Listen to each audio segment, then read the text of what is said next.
Hi there. So today let me try to make a short video. Phew. It's been a while since I made short videos because sometimes I find myself having to explain so much. But in the last 3 months, M23 has been trying to re-strategize because they were losing a lot of their fighters after they expanded their their engagement, their contact lines. Some of them were fighting in the south in Shasha, you remember. Others were trying to come on the city or the town of Sake, and others were still in the north. So they were fighting Wazalendo and they were fighting FARDC. Now in the south, definitely they were fighting FARDC and the South African Development Community soldiers, the SAMI DRC. And after losing close to 1,000 of their fighters, they are trying to now make gains that make sense. So they went back to their HQ, that is their headquarters, the one that they captured about 2 years ago. That is the town, the region of Rutshuru. And their HQ is located in the town of Kiwanja. That's what we said. So they tried now to attack from here. One of the towns they were supposed to have, because it's very strategic, was Kanyabayonga. So for the past 4 weeks, they've been fighting with the Congolese army and the local militias, the Wazalendo, to try to gain Kanyabayonga. And FARDC sent close to 6 tanks. I saw videos of tanks, more than 50 Land Cruiser pickup trucks, mortars, rocket launchers. Everything was there. Grad 21 rocket launchers and more than 5,000 fighters. They were there. Now, I don't know the number of the M23 attacks that were attacking, but definitely they were close to 1,000, maybe 2,000. But after those 3 weeks, the M23 have won. They have taken the town of Kanyabayonga. FARDC has retreated south. They've driven all those vehicles, 50 vehicles, 6 tanks south. It's just a shame. Now, Rwandan medias, our social media accounts are busy celebrating this. As a matter of fact, they're saying that very soon North Kivu and South Kivu combined could be a new republic. They are even calling it Jamhuri ya Kivu and Republic of Kivu, Republica do Kivu. That's what they are putting. It even has a flag, a beautiful flag with a lake under sunlight, flag that resembles the Rwandan flag, definitely, with all the colors from the Rwandan flag. And that's their dream. Maybe it's a trolling move, but to those Rwandan fighters and the Tutsi M23 rebels, they actually believe it. Maybe it's something that is actually circulating through their WhatsApp group. It's only that we don't know. So they are starting to see that they can actually take the whole of North Kivu. Now, someone tell me how this is possible, because the last time I checked, and I could be wrong, the whole of North Kivu, let's talk about North Kivu, has a population of about 16 million people. 6 million are in refugee or displaced people's camps today. So 10 million are still in their homes. And after researching, the Tutsi people from that region calling themselves Bamasisi, because they went and settled in the Masisi territory due to its nice grass for cattle keeping. They are cattle keepers, remember. So after researching, I found that those who are still there, those who went to Rwanda as refugees, those who are in Ugandan camps, put together, they are less than 200,000 people. I could be wrong, but that's the number I got. Rwanda has 74,000 refugees from Congo. Uganda claims they have 75,000 of those refugees. Then there are those who are still there, very few. And there are those who have gone to other countries like Kenya, Canada, Australia. You put them together, assuming they were to come back, which is doubtful, they would not add up to more than 200,000 people. Now, how are they going to rule and basically control a territory of 16 million people when their community is less than 1%?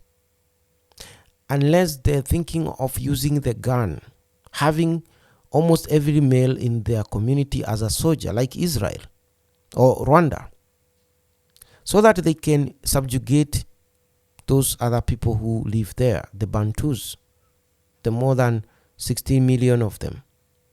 Now, if you go to South Kivu, the numbers even get worse. I was looking up the numbers. Those Tutsis in the south called the Banyamulenge. They are called Banyamulenge because when they left Rwanda, they settled, most of them settled in a territory where you find these mountain ranges. One of the range is called Mulenge Mountain or Mulenge Hill. So they call themselves the Tutsis of Banyamulenge, or the Tutsis from Mulenge. And it's near Uvira, Fizi territory. Fizi is a kind of a district division of the other side from Burundi. So it's that in the Uvira territory, Fizi. So they are less than 50,000. Still, I could be wrong, but if someone has another information about the numbers, they can share it in the comment section below. But the numbers I got was the estimate as of 2022, there were less than 50,000. So assuming they combine the North and South Kivu, the Banyamulenge people would be less than 300,000, but the other people who are not the Tutsis would be more than 25,000 Congolese people in both North and South Kivu. So how are they going to think that they can rule a territory of more than 25,000 people? I mean, a territory of more than 25 million people when they themselves are less than 1 million. So they are probably less than 3% in the whole of Kivu. And then it means there would never be democracy. Because if we were to put ballots, these other communities are unlikely to vote for the Tutsis. Definitely. So how then are they going to rule a place where they are hugely fewer, minority?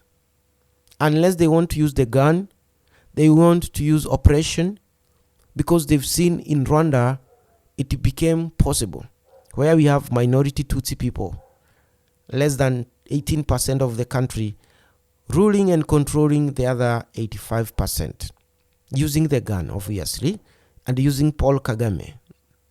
So they still think the same dream can happen in that region.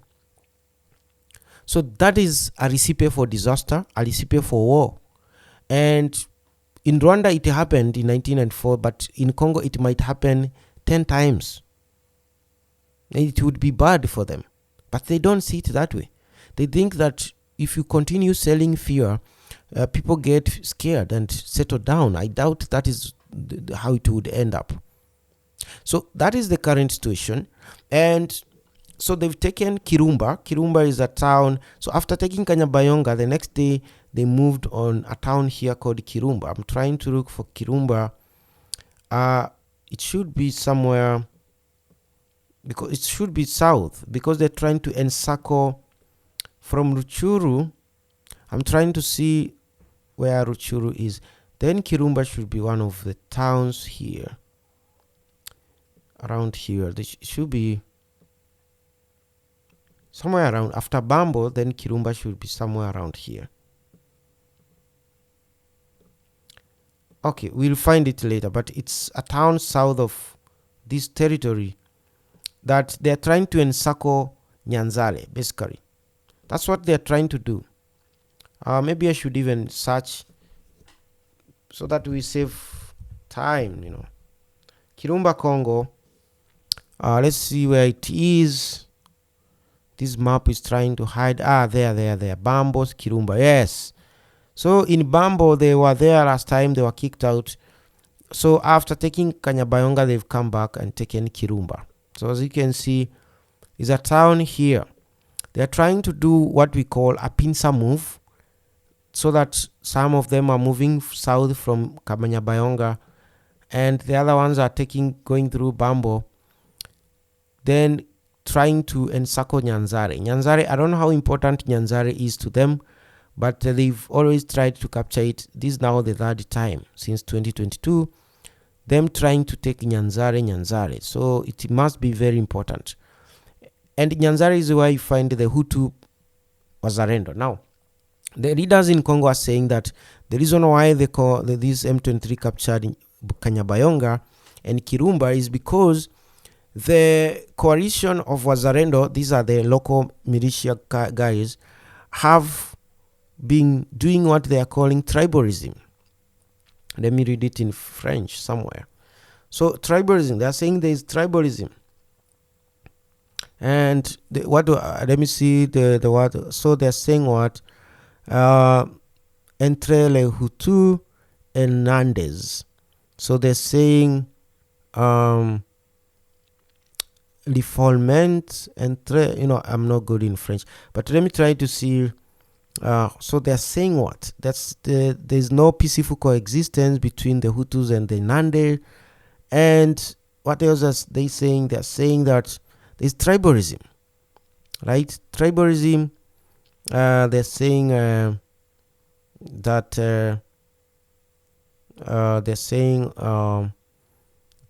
in Rubero,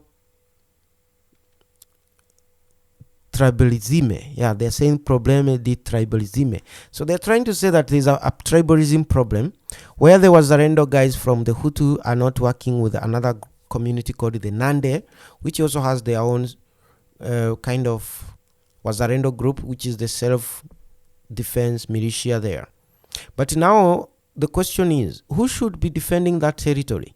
It is not these young men with guns. It is the duty of the Congolese army. And we've seen in Kanyabayonga, it wasn't the Wazalendo or these Hutus or these Nandes who quit and drove back more than 50 pickup trucks and left the town. It was the Congolese army. So the question is, what is happening in the Congolese army? And what is wrong with the Congolese government? Really, are they not paying these soldiers? Are they not equipping these soldiers? How can soldiers send 6 tanks and more than 30 pickup trucks and close to 1,000 soldiers to the town of Kanyabayonga, and then after 3 weeks, they just leave it to the M23 and retreat south with all those vehicles? Something is wrong somewhere. In the Congolese, in Kinshasa, that's where there is also a problem there. So that's why it's now creating these kind of dreams, and in the minds of certain people. Minority group think that they can go to a neighboring country, get some guns, get trained, and then come back and subjugate the majority people in a region. It's just weird. This is just a recipe for a huge genocide, a huge war that is maybe going to come in the next 10 or so years. And the Congolese government in Kinshasa seems to be enjoying this, because if the Congolese army is not able to protect these territories, why do you have them? Fire them, send all the soldiers home, recruit new troops, and so on. I don't know. Or go to Russia and get these mercenaries that they have there. Pay the mercenaries instead if your soldiers cannot do the work, because it doesn't make sense.